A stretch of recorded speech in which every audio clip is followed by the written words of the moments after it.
so the exterminator has officially arrived and we find out the rat in this episode. Let's discuss the tea on this episode of Pretty Little Liars, the Perfectionists after the secrets.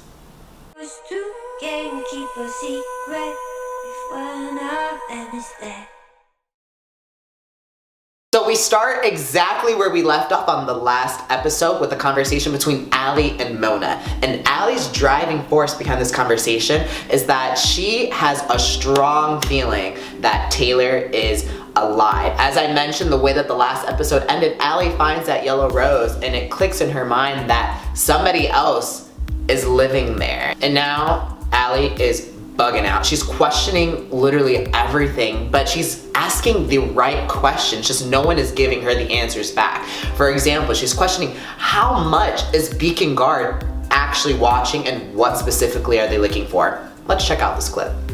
I know that's supposed to protect us, but for God's sake, somebody wrote they're watching on my wall. How much are they watching? Only enough to keep us safe, as far as I know. Beacon Guard didn't protect Nolan or Taylor. If there's a chance she faked her own death, she must be hiding from someone or something. So will Ali find Taylor?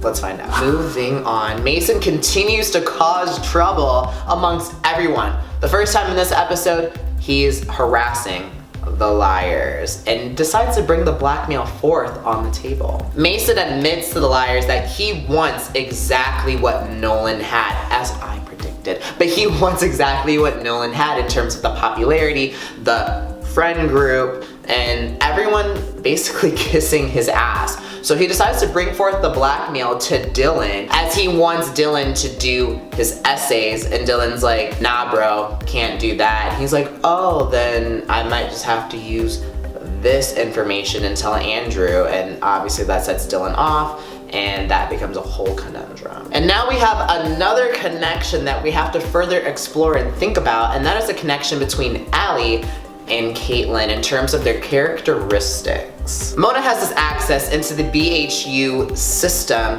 and has this code. And now it shows that Ali and Kaitlyn are very similar people in the system. So what is the system actually looking for? And that's something that Ali and Mona start to ponder, such as personality characteristics. And something that they both outline is that they're both loyal. And then moments later, there's a third name that's added to this list, and his name is Ray Hagedorn, and they're like, who the hell is that? So Mona begins to investigate, and she decides to have a small little conversation with Kaitlyn. Very quick and Mona-esque, and long story short, essentially, she just wanted Kaitlyn to get at the fact that she can see the link between Ali and herself. After Kaitlyn leaves, however, Mona opens up her chess game that she's been talking about again, and she's playing this username by the name of Bad Bishop. Now, who is Bad Bishop? Moments later, a handyman on a nearby ladder drops a screwdriver that nearly takes off Mona's hand. And she's like, excuse me, sir. And we see the face of the handyman, and it's made so apparent that this man has something to play in the show. Moving on. So next we see Dylan writing his song for Andrew, and Andrew walks in and kind of drops a low-key bomb. Let's watch the clip. Oh, I met a friend of yours today. He introduced himself to me at the library. Oh yeah? Who? Mason Gregory? Yeah, what did he say? I think he was flirting with me, so you better be careful. Treat me right and buy me some popcorn tonight.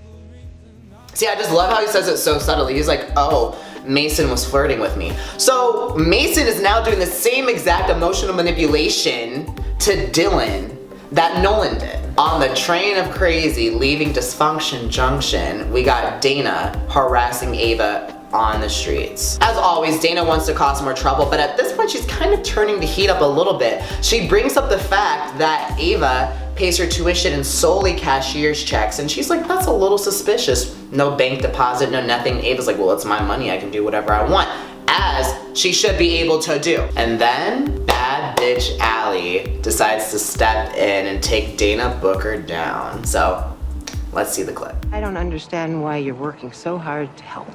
You read my file, that's why I'm here. To help these kids. They're under so much pressure. I thought I had a fix on you. But the more I know, the less I'm sure. I haven't figured you out at all yet. Don't feel bad. A lot of people have tried. So Kaitlyn decides to follow up with Claire, letting her know that she can't go through with spying on her friends, and Claire is pissed. She tells Kaitlyn that she can see herself out, and I think that's Claire's way of saying, get the fuck out of my life and do not come back, you're not welcome here. Claire wants justice for her son, however, she ain't gonna get it. Moving on, so let's talk about relationships. It seems like a lot of relationships are taking a turn for the absolute worst. So let's start with Dylan and Andrew. It's not fully revealed what they said in the conversation. However, it seems what we could assume that Dylan told Andrew about the Nolan hookup situation, and Andrew is just not having it. He gets his shit, puts it in a box, puts it to the left, and leaves. Which is sad because like Dylan actually loves Andrew, and you can see it. Like he just wants to move on from the hold that Nolan had on him, and now the one thing that he has is gone. I'm moving on to the next relationship. Previous episodes have shown the picture with Ali and Emily, and they were talking about there's a strain in the relationship.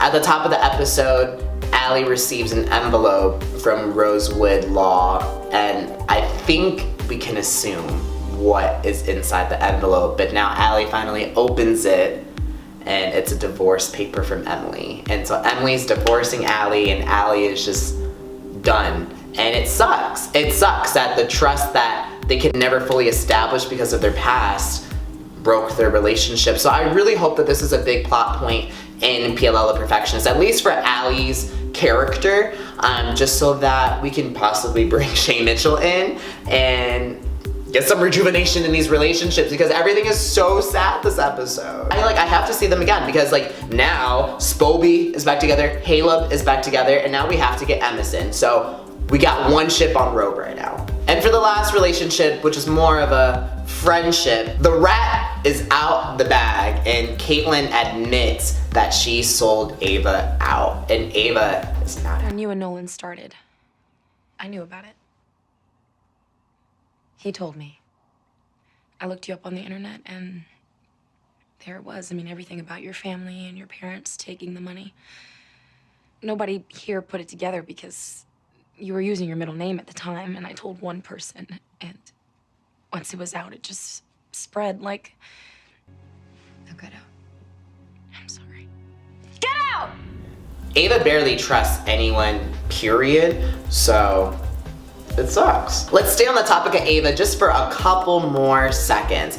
Ava walks into her dorm and finds a box that opens, and it's playing a tune, and apparently that's something from her dad. So now we're questioning, is her dad back, or is somebody messing with her? So Kaitlyn decides to use the fact that she is in good grace with Mason and wants to pick his brain to see how much he actually knows and to really see if he's behind Nolan's murder. And she decides to wiretap the conversation, recording everything he says, hoping for a confession. Mason's alibi that he's claiming he was at a party, which is a complete bullshit alibi, because people could say, oh, I saw you at a party, but you weren't ever really there. So do we believe Mason on his alibi? Kaitlyn continues and says, you can tell me anything, like I'm here for you, blah, blah, blah, blah, blah. Mason does not fall for it one little bit. He actually is just like, oh, a complete like F you to her. He senses something is off with her,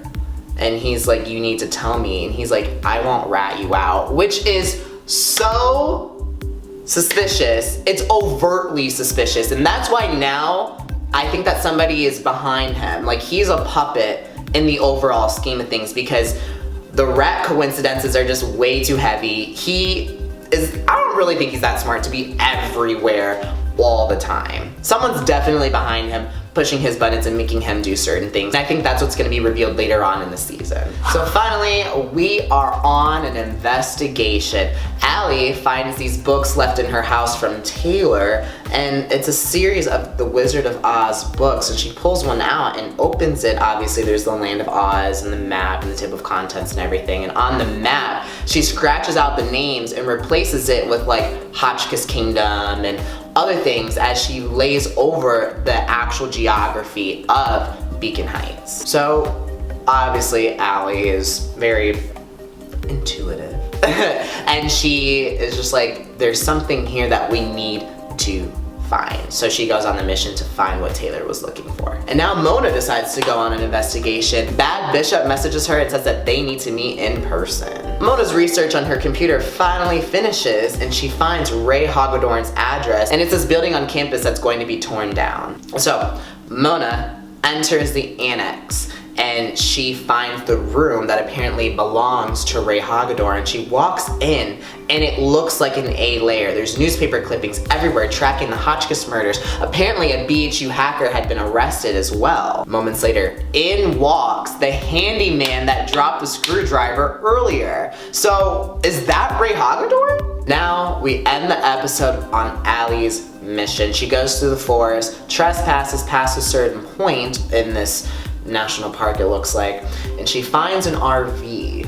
She walks in, and in a cabinet she sees blood, and she's just like, oh, what the hell is that? She opens it, and out comes the last book of the Oz series, and she opens it, starts to read it, and who walks in? Taylor frickin' Hotchkiss. And she flips out, runs out, and Allie's like, no, Taylor, like, please stay, like, I need to talk to you, blah, blah, blah, blah, blah. Locks Allie in the RV, and that's how the episode ends. So many questions, so much crying. I hate the way that these relationships are falling apart, and it's just, life is just messy, like a good sandwich, you know what I mean? But yeah, so the next episode, it really looks like it's about to go down, so make sure you guys watch the trailer. I will link it down below for the next episode, and yeah, I'm really excited about this show, and I hope you guys are too. So let's discuss all the tea in the comment boxes below, and I will see you guys on the next episode. As always, with the tea that's been spilled today, can you keep this one a secret?